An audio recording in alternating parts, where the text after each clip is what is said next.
Greetings, gentle viewers, and welcome to the latest Roll of a Tangent podcast. I'm Robert Gibson, alias Sendexor, and my teammates are Nikita Zuev and XJ. On this occasion, we are going to discuss a short story by George R.R. Martin set in his Thousands Worlds universe, titled This Tower of Ashes. It takes place on a planet called Jamison's World, amid an interstellar culture in which humans have reached many star systems. Against this vast backdrop, the story recounts one personal crisis in the life of an individual named John Bowen. John is a lonely man whose wife Crystal has left him a few years ago for someone else, and he now lives a solitary, almost savage existence not far from a forest. He makes a living selling hallucinatory spider venom, which he obtains by hunting in the forest. The tension begins when his wife and her new man Gerry pay him an unexpected visit in an attempt to persuade him to return to civilization. John suspects they are doing it just so they can feel good about themselves, and at first he is very unwelcoming. Eventually, however, he invites them for a meal and then takes them into the forest to show them what he does there. In his mind, the half-acknowledged daydream is building up that he might somehow win Crystal back by showing her that he is the one who knows his way about this wilderness. The climax occurs when Gerry, who has scant respect for the dangers involved, falls into one of the huge webs. He's a bit drunk at the time, and he's in danger from an approaching spider. At the same time, Crystal is threatened as well, from a different direction by another spider. John is faced with a dreadful temptation. He could easily leave Gerry to his fate with the excuse of protecting the woman. John does do his best to save both of them, at the cost of being bitten himself, and himself winds up in hospital. Afterwards, though, we learn that his own memories of the event are not to be trusted due to the effect of the hallucinatory venom. The truth could be that while he did save Gerry, he did not save Crystal, but instead was saved by her. He ends up as isolated as before. That's the story, and I'd like Beautiful. my colleagues to talk about it. Perhaps Nikki first? Okay, yeah, sure. I'll start. So, I was the one who recommended the story. And I really, you know, we should have said at the beginning, like spoiler warning or something. But honestly, the strength of the story for me is the ending. Ah, and now we can trust nothing. This is what I wanted from They. This is what I wanted from Highland's story. This is how a mystery should end, with it being even more mysterious, and now you have to look through everything again. Like, because consider this: what if nothing, not a single memory, can be trusted from Johnny? What if he doesn't actually portray this Venom at all? What if he is just a drug addict who sometimes gets supplies on the ship that comes to him weekly or monthly or however long? Like, what if all of it is a fantasy? He has to think of himself as this Tarzan. What if the civilization that he is going to, all this crumbling dust, what if that's not real? What if the tower he's in that crumbles when you crush the bricks? What kind of tower is that? How would it ever survive? Wind blows and goodbye tower, right? So some things don't make sense. How can a cat have 8 legs? It can't, right? So that's another. As soon as the cat came in, I was just like, oh, okay, all right. So we can trust you like 0%. You're completely insane. So I do like the interpretation that some of what's going on is real, right? Because otherwise it's just kind of like a nonsense trip. But at the same time, I like the fact that there's a possibility that all of it is a lie, all of it is not a thing, and that really saddens me in one way, because it seems that George R. R. Martin is really good at endings. Because I really like the hero's ending. I really like the This Tower of Ashes ending. And I'm dreading the fact that he may not be able to finish A Song of Ice and Fire, and it would be a really great ending. So, it's bittersweet for me to find out how good he is at endings, I guess, with the second story. Yeah, if you haven't guessed, I loved it, and I have a lot to say about it, but I think I should, succeed my time to XJ, so he can tell us how much he hates it. No, on the contrary, I actually really like. I love the story.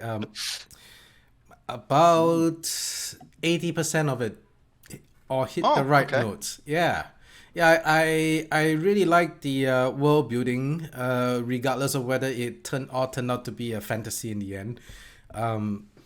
We have the description of the very mysterious tower and its builders, who apparently is long gone. But if they can build a tower, it means they are sentient in an appreciable way.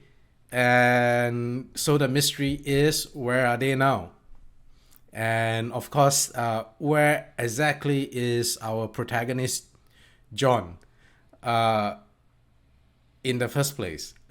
And the description of the surroundings they are on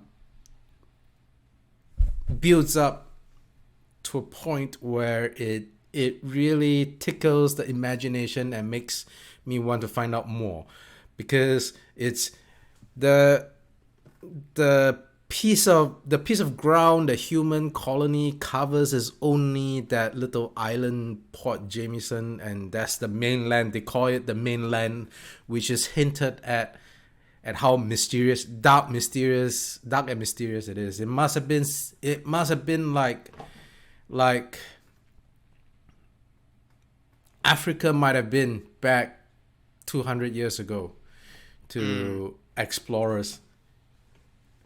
It seems to me, and we do get hints of things that might be further in to the mainland, and there are even hints about other races, other species that might have visited that particular world, and that is very, very tantalizing to me. All very amazing, and the description of the trip into the forest itself is also quite amazing. That's the glow moss, and I could totally see the way a great way to build that environment and light it in 3D.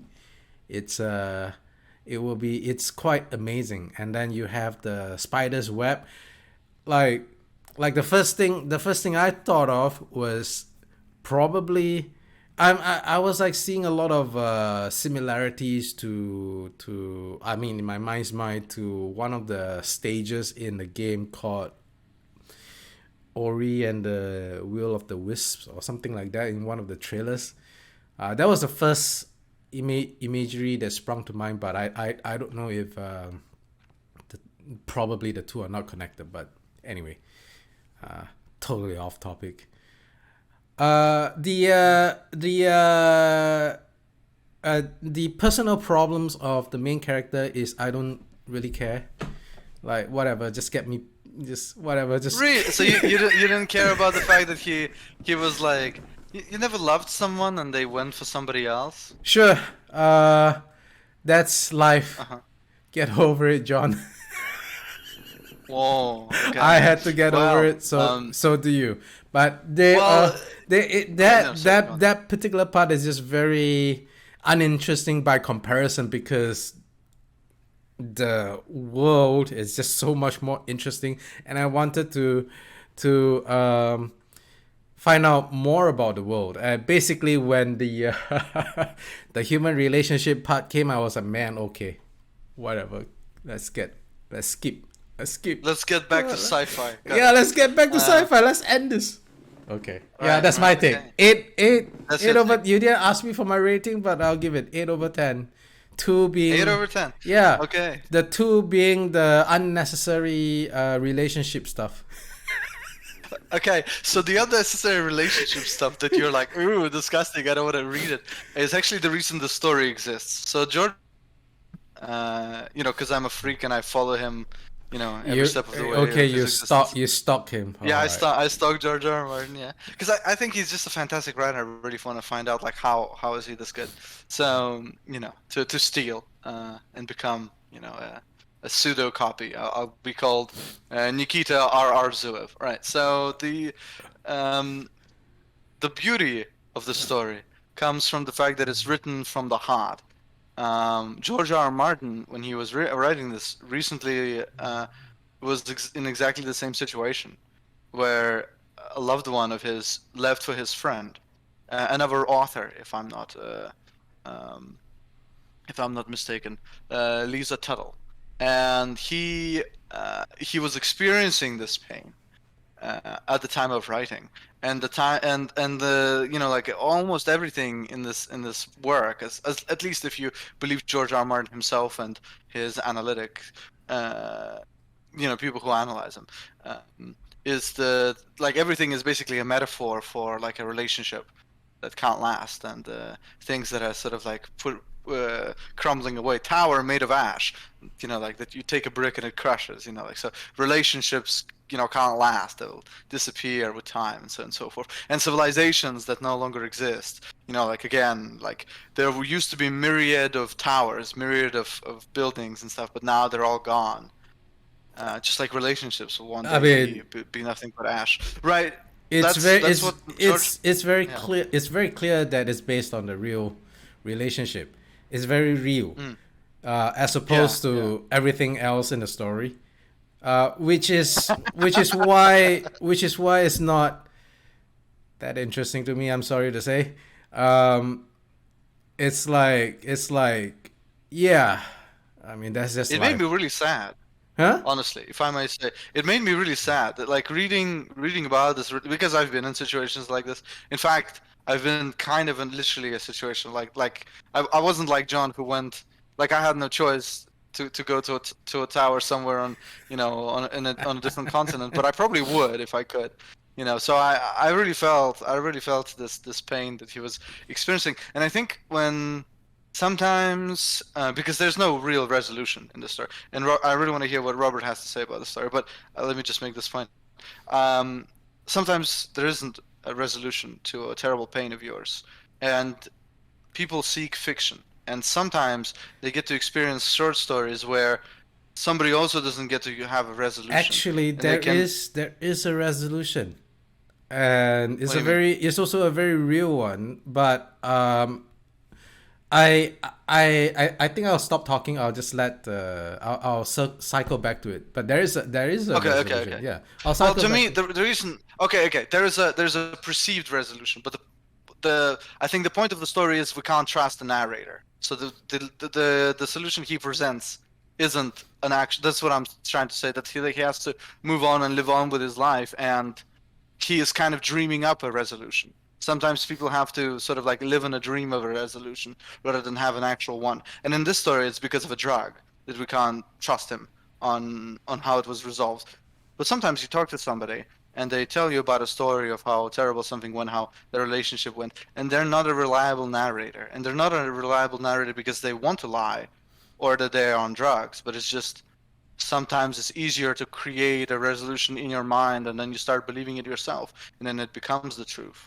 Right, and I think that's like the deepest thing that I got out of the story, because I know people like that, right? Because like I was in the situation and I know how it ended, but when they tell somebody else in a bar and I get to hear it, that's not how it went. That's not how it finished, but that's how they want to remember it. And I'm sure they're not even trying to lie. They just, it's the only way they can cope with how it resolved. Right. Anyway, Robert, go ahead. What did you think about the story? You've both said things which get my mind shooting off in various directions.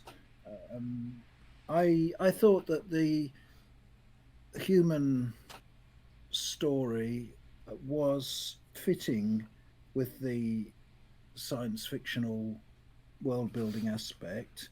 I didn't think they meshed. They didn't need to mesh perfectly, because after all, life isn't like that. You carry on in your own direction and the world carries on at the same time, and you're sort of in parallel. So I wouldn't call it an irrelevance to the world building thing, I would say that, in fact, in an odd sort of way, I start to wonder. This may seem very fanciful to everybody else, but I start to wonder whether in an interstellar civilization, where as part of your mental background, your basic mental furniture, that mankind has spread over thousands of worlds, that loneliness might rise to a new level of bleakness in a way. Because we at the moment in our real lives we get very, very lonely, but at least we're all on one world. We sort of have something we probably take for granted, which is the sense that we're all in this together, we're all in one world together. But if we were spread over thousands or millions of worlds, we wouldn't have that. And we might find that we miss something which we completely taken for granted, namely a feeling of being part of the general human story. That once you lose sight of the extent of the human story, then it might be like dissipating your sense of humanity into a kind of infinite cloud. I don't know. That's a fanciful idea, maybe, but it's something that occurred to me while I was reading this. Other things that occurred to me were that the details, like the cat with 8 legs, that's kind of fruitful subject for what I would call excusology, and that if you like a story, you're going to make excuses or invent explanations for the things in it. Like, for example, the word cat might simply be handed down to any creature that fulfills the role of a cat in this world, and needn't be related to what we call cats. And if it's got 8 legs, the chances are that it probably wasn't a mutated cat, because I wouldn't have thought even the most radioactive situation would cause a cat to have 8 legs. Or it could be, as Nikki suggested, it might be some sort of hallucination. I don't know. But the point is that because if one likes a story, one invents a whole panoply of possible excuses for things like that, which gives the author quite a lot of latitude. Just one more thing, a comparison with other literature, and that's the idea that you don't know what's real and what isn't in a whole out of a whole situation, a whole world. It reminds me a bit of the twisted world in Robert Sheckley's Mind Swap. Yeah, but that's by the way. That's by the way. Well, the ending of the story slowly sort of reminded me of the ending to Reconstructions, a short story that you wrote for the podcast. Oh yes. With the ending being like, and now he like the spoilers for Reconstructions. The we're already spoiling. We're all about spoiling stories here. Yeah. That's true. I just wanted to say, how you're like, oh, he's also a hologram. He's also not real. And then it's like, well, maybe the person who just turned him off is also not real. So it could go infinitely, right? That's what I really liked about Reconstructions. Actually, the ending. Yeah. So what I'm trying to say, Robert, is you are on par with George R. R. Martin. So yeah. When you start thinking what's real and what isn't beyond a certain point, a sentence in Keith Laumer's book Night of Delusions comes to mind, where he says he's discussing with a woman what's real and what isn't in the world they're stumbling through and trying to make sense of, and he says, Perhaps, if we don't know whether we're dreaming or awake, perhaps we ought to concentrate on those things which are true, whether you are dreaming or whether you're awake. Very wise words. I like that. And loyalty, which are the same in a dream or out of it. Courage and those weren't the things that I would have thought about. But okay. That's beautiful. So, gentlemen, we've read the first story that George R. R. Martin had, put Yeah, out into the world. you implied that there are more in the series, and I can't wait to find out. If They there. are all so okay. They're not all, but most of them are as crazy as this one. So, for example, one of the ones that I think we should. There's two that I really want us to read. House of the Worm, which is just insane, and goes into even crazier cultures. There's like it's basically madness. And there's also Sand Kings, which is about. I mean, it won so many awards. Actually, it's probably what put George R. R. Martin on the big map. Like it's a really, really, really good story. But anyway, both of them have references to other worlds, and I think Sand Kings actually mentions the shop that this Tower of Ashes has the one on Balder or something, right? So anyway, but yeah, we read the first one, and now we've read this one, which I consider to be the punchiest, the most like in your face, explosive. Wait, What do you think? So Heroes are set in this same universe? Yes. Okay. Yes. At the very start of this universe. So the hero is set in the time for backstory. So the hero is set in the middle of the double war. What's a double war? The double war is a situation in which the humans expanded, and like always we expanded into territories that weren't ours, and then we didn't ask permission, and now we have two fronts that we have to fight. The Ferengi and the Hangar, these two alien races, they fight us, and that's when the hero is set. The hero is set during this time, and then we lost that war, and everything kind of collapsed, and we won some part of it, and and so on and so forth. And so the worlds kind of stopped being together, and then they sort of found their way to reconnect. And this point, this Tower of Ashes is the Renaissance. Is the time when we are now connecting again and to other places. We're going to other worlds. I like. You like? Yeah. I like. I really wish not the hero, but just the concept of the timeline that you're drawing out. It's very grand. Yeah, it's really awesome. There is one novel called Dying of the Light, which is set in Thousand Worlds. The rest of it is short stories. So we have like 26, 27 stories. If we wanted to go into this universe, we could really explore it. Well, I can't wait to read the next one. Really, yeah. Okay, well, I mean, you heard it here first, viewers. I guess we're gonna do another George R. R. Martin story. But I wanted to say that I am actually just because I read it doesn't mean we're gonna do a podcast on it. Just so you guys know. Well, I've got a couple that I'd want to do on the podcast, anyways. So, and maybe you know what? Maybe we could cherish those moments alone, discuss them offline as well. If you read any of them, because I've read a lot of them by now, because I've been starved by George R. R. Martin because he hasn't released the last two books. But yeah, that's a point I wanted to raise. I don't think he will ever release his last two books. We'll see. Just throwing it out as a challenge, George. Oh, I see. You're trying to goad him to listen. He has thousands of people writing to him. The poor man gets written like death threats on Twitter constantly. I'm sure, and I'm also very sure he won't finish it. Oh shit! Here we go. Okay. So anyways, I'm almost sad because I'm more of in my heart. Although I love fantasy, in my heart lives sci-fi. And I almost wish that he wrote a saga about this world and not the world of Westeros. So much that actually, the more I read Thousand Worlds, the more I'm like, is Westeros like one of the planets?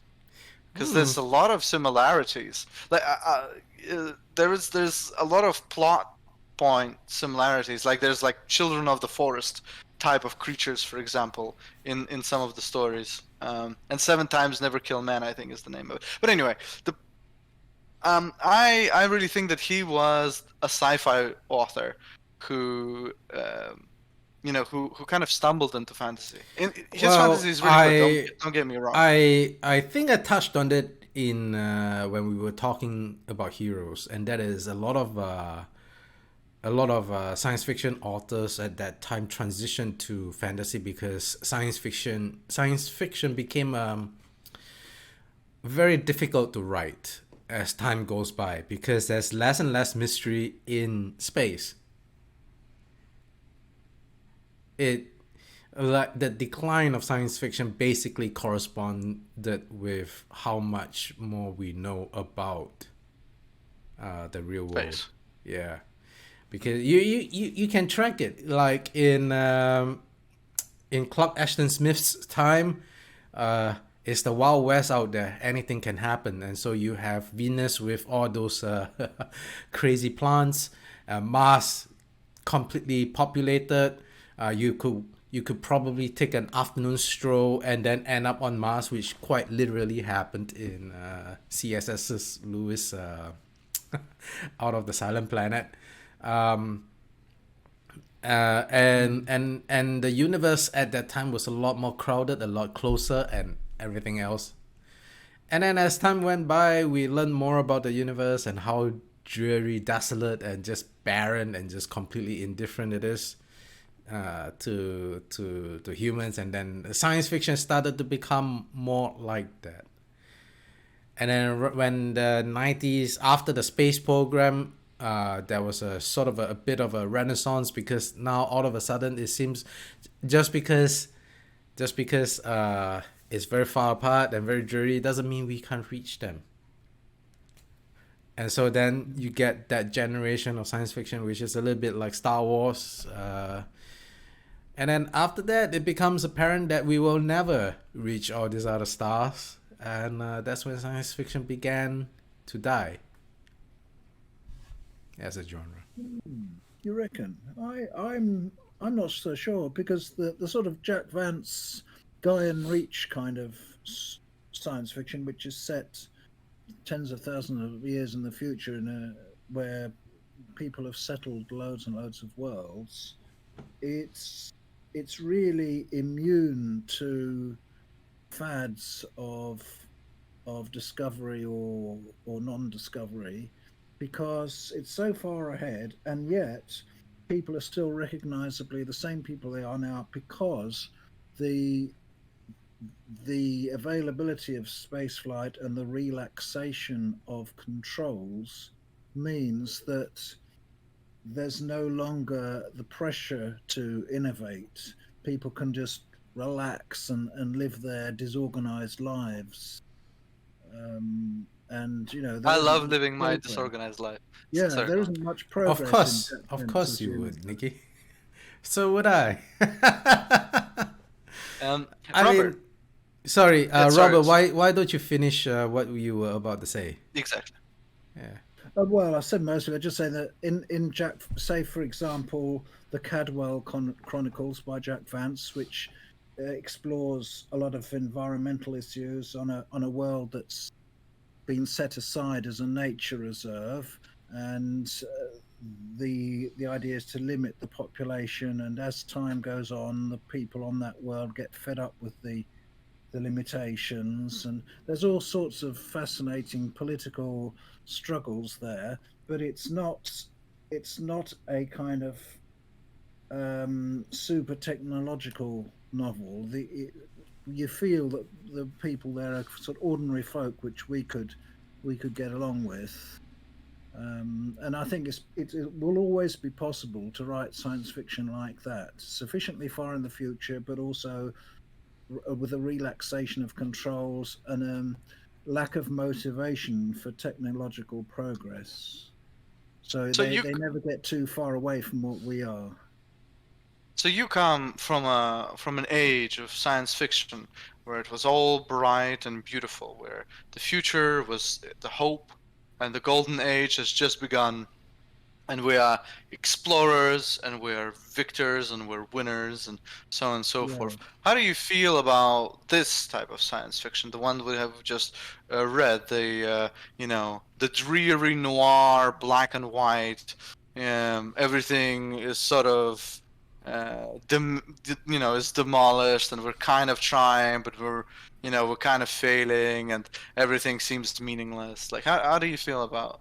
Well, if you mean the George R. R. Martin story, I don't regard that as very bleak. Actually, it's bleak in the sense of John Bowen is a lonely man, but there are probably lots of people who aren't lonely on his world and in his universe. It's just that, if you've got something wrong with your life, it's more likely to be the sort of life that someone can write a story about than if everything is going swimmingly. Right, but people use drugs like they do in the golden age of science fiction is like, we don't need any of that. We don't need money anymore. We're gonna live a good life. As if people don't use drugs right now. Come on. No, but I'm saying maybe you misunderstood me. Maybe you get the sense that it's bleak because you read the rest of his stories, but the two of us haven't. No, but I'm saying, so the golden age of science fiction is when there's no trouble. It's Star Trek, right? Like we've passed all that. We're past needing anything. We're living in the dream. We're living in space communism, right? Like that's what Star Trek is, right? This is Star Trek. People use drugs. People like run around. There's like, the government wants to destroy plants. Like that are okay with bombing an entire continent. That's not, that's not golden age of science fiction. That's not Star Trek. This is dirty sci-fi. That's what I'm saying. Right. I'm not saying like today is better. That's fair enough. It is a more it is less space hippie than Star Trek. That's true. Less love and peace, and a little bit more of the grubby realism. Also remember the last story in this universe, right? The hero. People are mutants that are used for war, and then after they're used for war, they kill them. Like, it's pretty bleak. It's even worse than Starship Troopers, in fact. Starship Troopers came out in 1960, and to me, it's an unpleasantly militaristic novel, but it's not quite as yuck as a lot of fiction that's come out since then.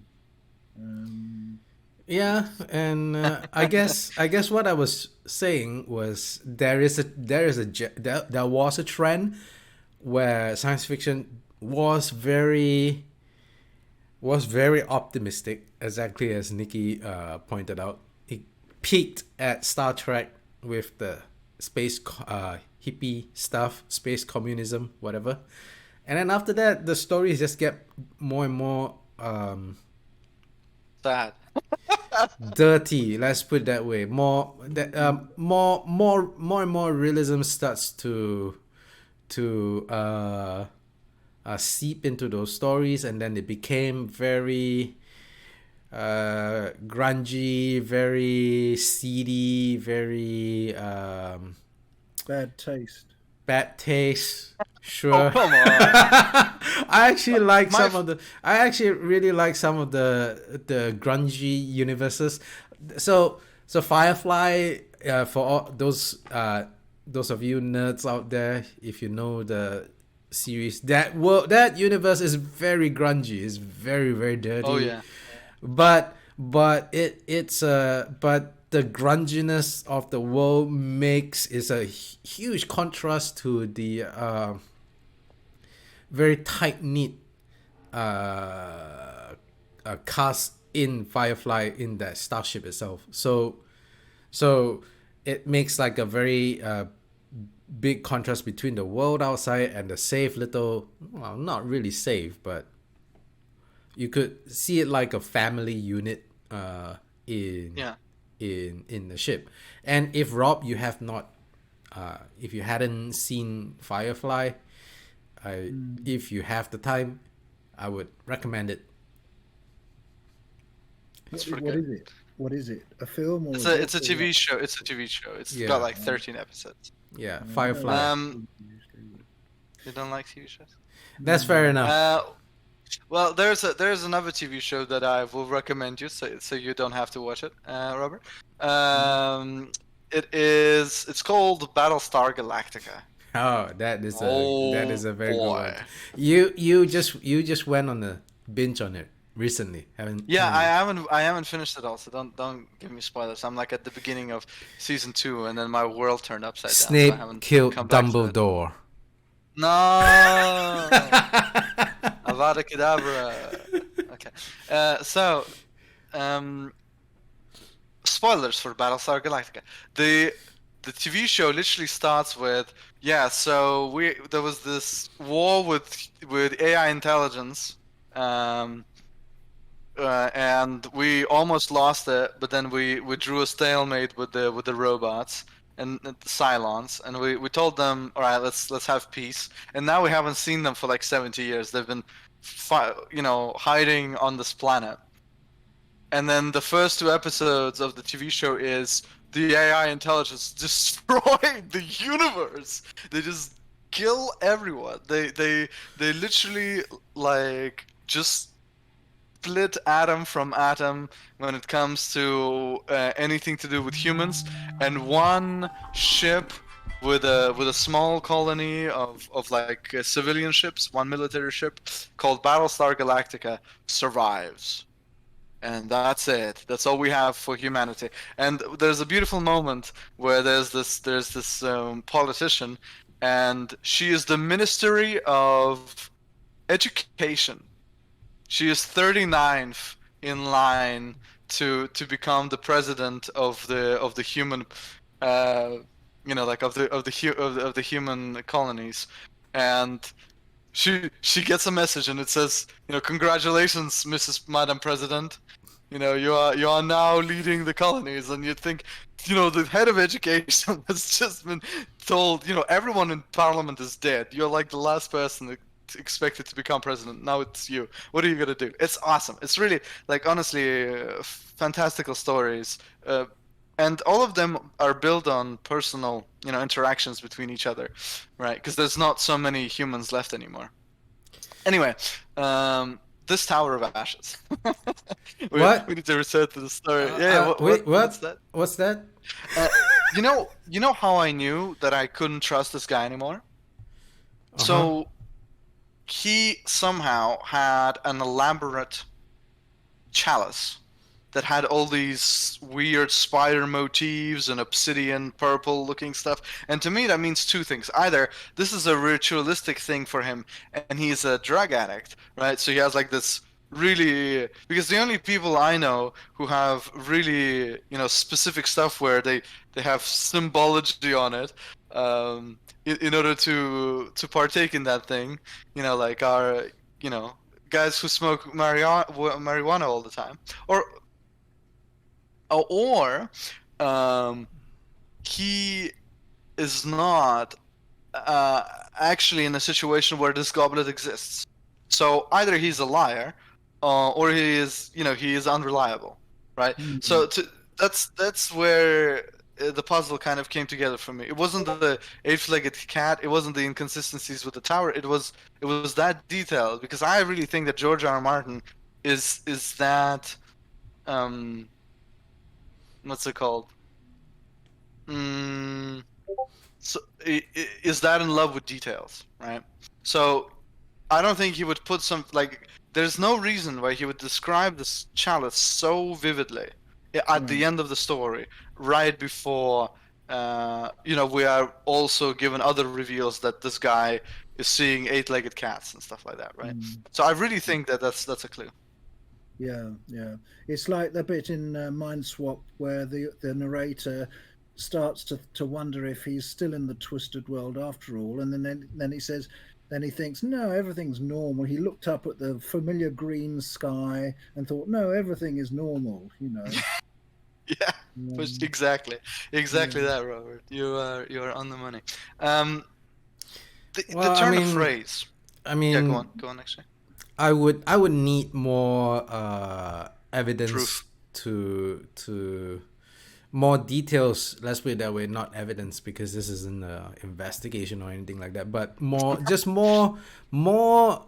of the story, in order for me to say whether one way or the other if the guy is really a unreliable narrator, because like, I mean, the cup thing. I know a few people who took their ayahuasca trip really seriously and turned it into like a complete ritual, and they seem Right, but that's what I mean. If he has that kind of memorabilia, that means that he's not really going into the forest killing all these spiders. He is getting these drugs from no. I from mean, the drug dealer. it doesn't, that the two things don't go together. It's like you could partake of your own words. Let's put it that way. But you could still be in complete control of your senses. Like I said, those Sure, guys, yeah. the guys that that took ayahuasca seriously, they seem to function just fine. I don't know, but they seem fine to me. I don't know if they are ex-murderers behind my back, Okay. but at least from the way they present to be, they seem to be functioning fine. seem to be And fine. I'm sure those people who cask their own beers or who make their own wines, I'm sure they drink some of that stuff, but I'm also sure they don't.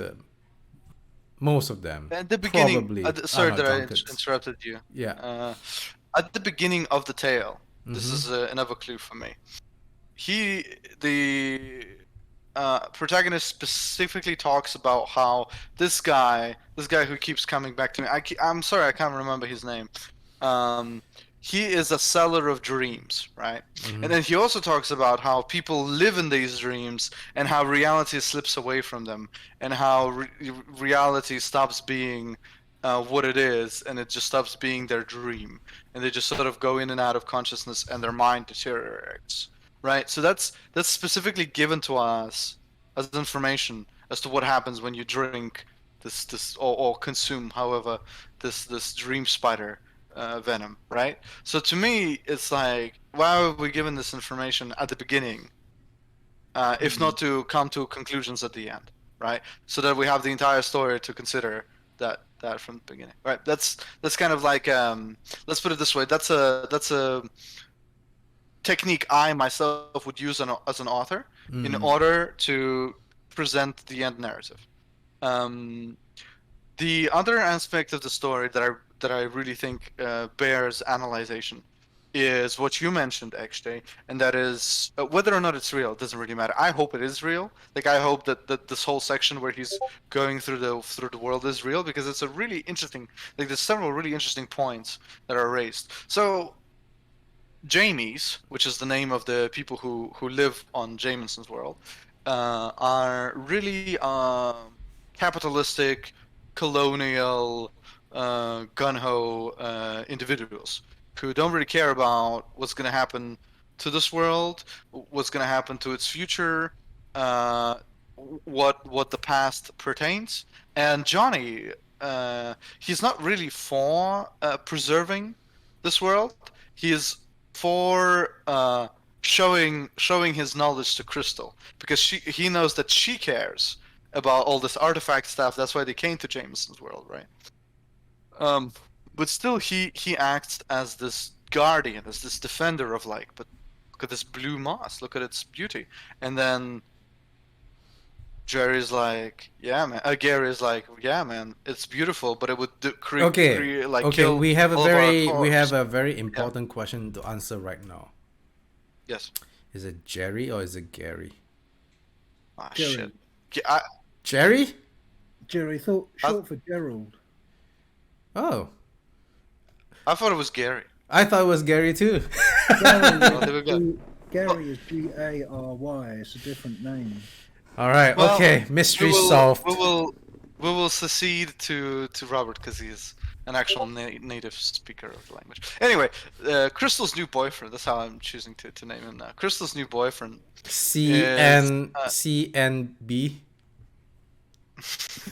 Yes, the C and B of the story. Beautiful, not confusing at all for anybody watching this.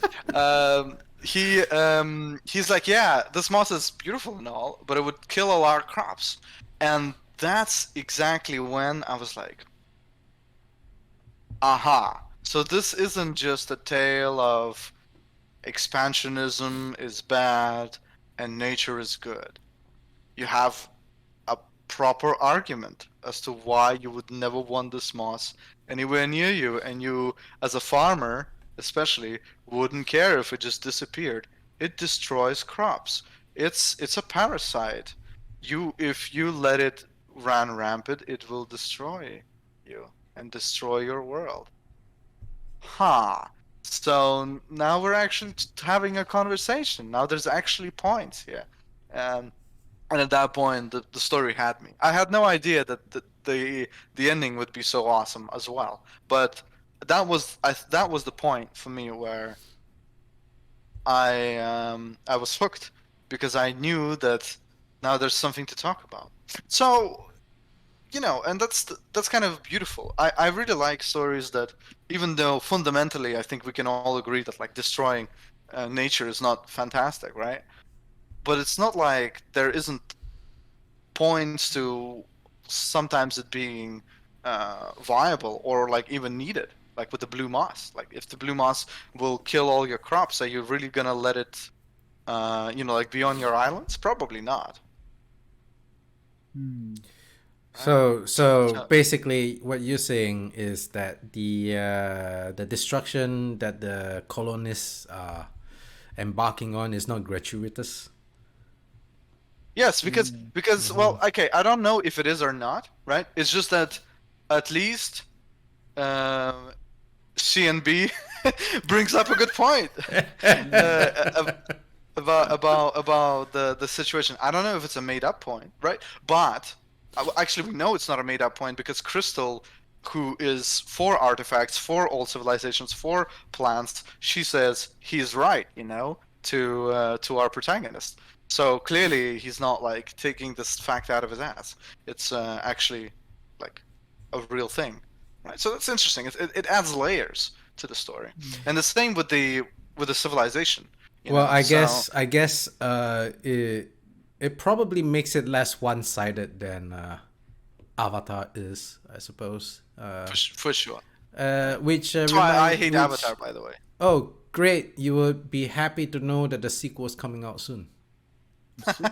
Yes, I know, and I'll probably go see it, honestly, because I don't want to see it because I'm excited for it, James Cameron. I just want to see what mess have you created in the 14 years that you had, because to me that movie doesn't deserve a sequel in any way, shape, or form. It's absolutely dreadful. I'm a very simple man.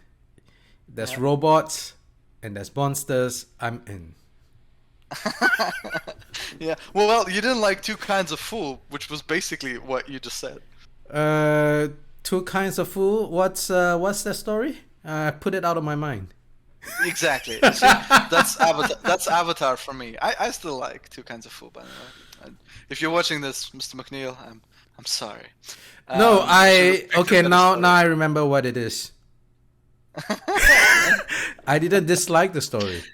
It was just a little bit over the top. The gore was over the top for me. That's all. It's great. I love gore. All right. Anyway, sorry. So another point is the analysis of civilization. On one hand, you have Johnny, who's like, we gotta find out who these people were. We really need, like, isn't this fascinating? This is what you're gonna be destroying if you bring death to this continent, in your fight against the drugs from dream spiders. And Gerry or Gerry or Gerry. CNB, whatever. CNB. CNB is like, it's just ash, dude. You're reaching. You just want to see something here. And there's another layer to this. Johnny is either an addict or a supplier. So it's in his interest. He's obviously both. Well, if you buy the narrative that everything he says is true, because I'm also in the camp that like he's not even a hunter. This is all bullshit, right? I mean, he would have to dream up. What's the guy's name? K, starts with K. No, he wouldn't, because he could just be the supplier, the person who brings him the stuff, right? Because nothing about his past says that he should be a good hunter. He's just some artifact searcher, dude. Why is he good at hunting? Anyway, it doesn't matter. What I'm trying to say is, there's another layer to the argument of like, oh, let's focus on finding the civilization. It's like, well, he's also interested in the continent not being bombarded, so you can continue either taking these drugs or making money on it. You know, so that's fascinating as well, right? So interesting. Yes, I see your point. I hadn't thought about these things, I must admit. I'm easily led, by authors. I'm easily led by the nose, as it were. But that to me, that's what being a reader is about. It's surrendering to what an author is doing. I try not to be critically intelligent when I'm reading, because I think I don't really read just to go off at a tangent for a moment. Yeah. Detective stories, I don't read them because I care who did it.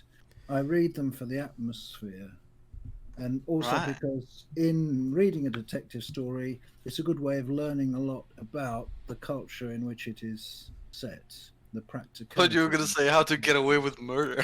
I was just like, okay, all right, here we go. Actually, yes, I suppose it does give one ideas about that, but please don't use detective stories as inspiration for murders, because they don't really work.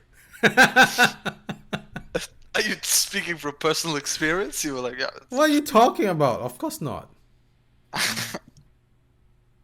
Got it. Okay. Anyway, Robert, let me pick at your brain a little bit about this story. So, where does it go from here? Let's say that someone said they came to you, they put a big suitcase of cash, 100,000 pounds, and they said, whether you like it or not, this story has to be continued. You gotta write the sequel. Here's the money. Where do you take it from here? Where do we go? Where does Johnny go from here? Well, for £100,000, I'd put some effort into it, and I'm sure I'd find something. But I can't see this £100,000 yet. So therefore, you're not gonna answer my question. That's not very sportsmanship-like. No, I suppose it isn't, is it? No. No, I don't know that I would use Johnny again. I think he's played his part. If I were in charge of that Thousand Worlds universe, I'd think of some other situation with somebody else. I think it would spoil it a bit, because Johnny isn't the sort of character to have repeats. He's not. Okay, hold on. Let's make it more interesting then. So we've got Johnny's out. We got it. So we've got Callback, we've got Crystal, and we've got CNB. We got CNB. I mean, it's clearly not CNB that you're gonna pick. So we've got Crystal and Callback. Who would you follow in the sequel? I suppose Crystal, because she's not going to stay with. In fact, she didn't stay with Gerry, did she? So yeah. She left. She's going to have a new start.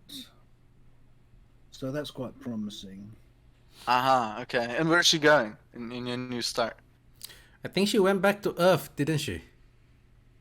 Well, I don't know. I don't know what she. Well, hold on. I've got the story open here.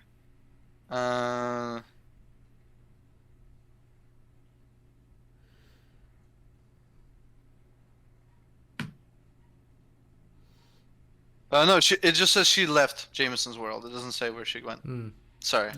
But yeah, so I would pick Crystal too, just because she would be a vehicle to see a new place. Okay. Well, where are we going, guys? Where are you taking us? Well, to some trouble spot where some environment is in danger, and you need advice on how to resolve conflicting interests, I suppose. Okay, so she should become like a diplomat in your story. Okay, cool. Yeah, Cool. yeah, a troubleshooting diplomat maybe. Uh, I'll give you time to think if you will have an idea actually, because I'll give you mine. I would follow Korbeck, and I would follow the criminal underworld of this spider dreaming thing, and then I would have for the fans of the previous story, I would have like a small-ish cameo of Johnny. That would be like, and it would be from Johnny's perspective. So again, you could interpret it as how it went, and Korbeck would specifically not talk about the situation. He would, it would be Johnny and Korbeck meeting, right, and that would be the end of it. But Korbeck's story would follow the sort of the drug den and people paying lobbyists to make sure that the continent doesn't get blown up, so that the dreaming spiders can can stay in the forest, and then they would fail, and Korbeck's story would end with him having a huge spaceship where he's got all these dream spiders, and he's leaving for another world to sort of start a colony of them, and then the engine breaks, and now he is in space somewhere far away on the spaceship with thousands of dream spiders, thousands of unresolved dreams. So basically for you it would be Dead Space 7. Yes, it would be Dead Space 7, but he gets like, he gets drunk on the venom. That would be my that was where I'd take the sequel for £100,000. Right. Yeah. Well, all right. I think I did mention that there was an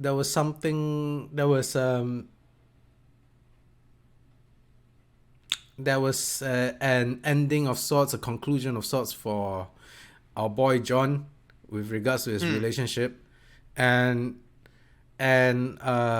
cycling back to it, that's basically it. Like Crystal and George and Gerry CNB broke up.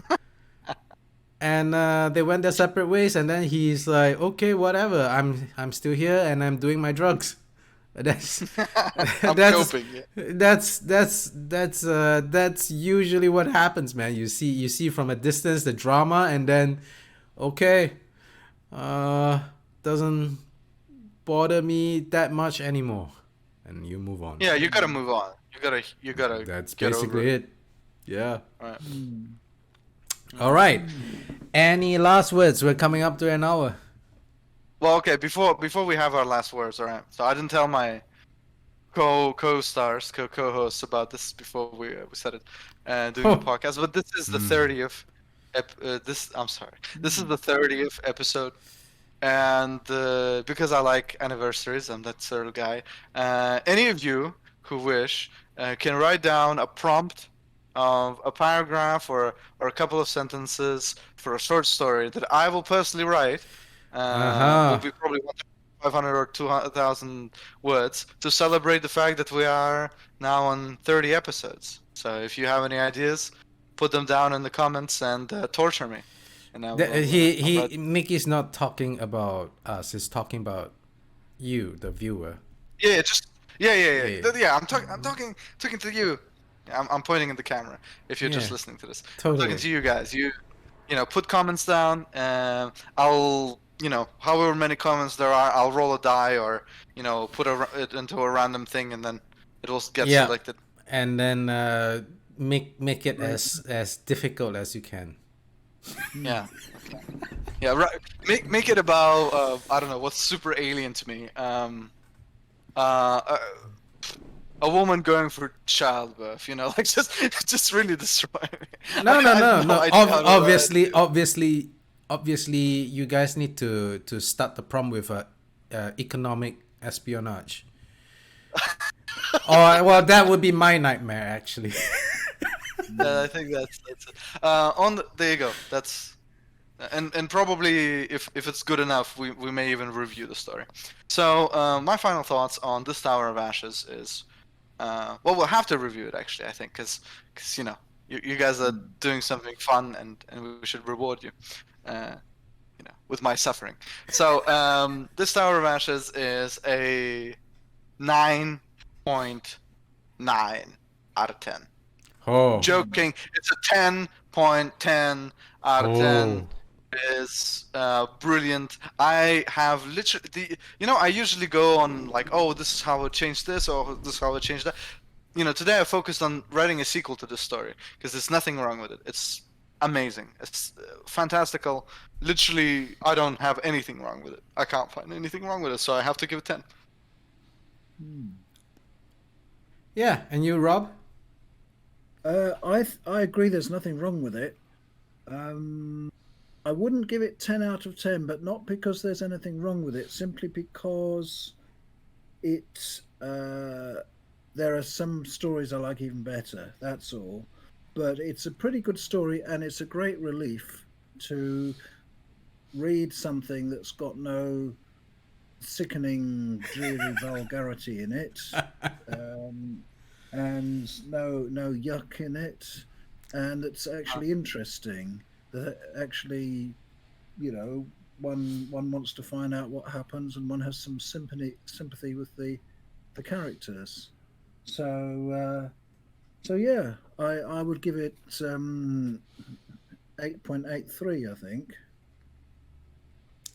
So what? Wow, I gave okay. it the lowest score. Okay. I think so. Yeah. I mean, that's not That's usual. That's out of pretty the usual. ordinary. Yeah. Yeah, Yeah. exactly. Final thoughts from you, actually. 8 out of 10. Would have been 9 out of 10 if not for the emotional stuff. But yeah. If not for the reason the story was written. I'm saying it like that, but actually, I really do feel it because I suppose it's important as character building for a lot of people, to build up the character and to have a pair of shoes to slip into. But for me, the real main character of the story, of this particular story, is the world. I'm gonna add to my final words a bit based on what you just said, because it gave me a fascinating thought. So the reason why the story happens, right? Like if we say that most of the action is true, right? Is actually because of the inner conflict, and I think that's what elevates this story a lot for me, because it's not just some dude exploring this wilderness. There is a emotional reason as to why he's doing it, and that emotional reason seems so real that the story becomes real. Because this guy is not just going into the forest just to explore or to show something to somebody. He's going there to show up this Gerry CNB asshole, right? He's going there for a reason that I can imagine someone doing something and not just be like, oh, I'm an explorer, oh, I am an inventor, or blah blah blah. Like, he has a human reason to do this, and that's what really stands out to me and really makes me want to see where this goes. Yeah. You agree? Well, yeah, I agree. That's still you could write the story. You could write the main character of a story as a drone to fly in around the world, and I'll be happy. So you must have enjoyed the immeasurable horror then, because I totally did, because the visual aspect of it, the world building, is fantastic. Not to mention, Clark Ashton Smith is just a really good writer. Yeah. I agree on that point, the last point that you made, and actually it's exactly the same reason why the immeasurable horror. If you remember that episode, I was constantly talking about how I had to make up more character for characters in the story, because it was just nothing for me, right? Like, I can't. Drone is not enough for me. He has to be real. He has to be a person. I have to understand why he's going there, right? Even if at just at the beginning, the pilot just said like, I really needed money. My mother had cancer or whatever. Like, I would be like, that's fine. That's enough for me of a motivation. That's why you were going to this dangerous place, right? Then we don't need any more characterization from you, sir. But there wasn't anything like that.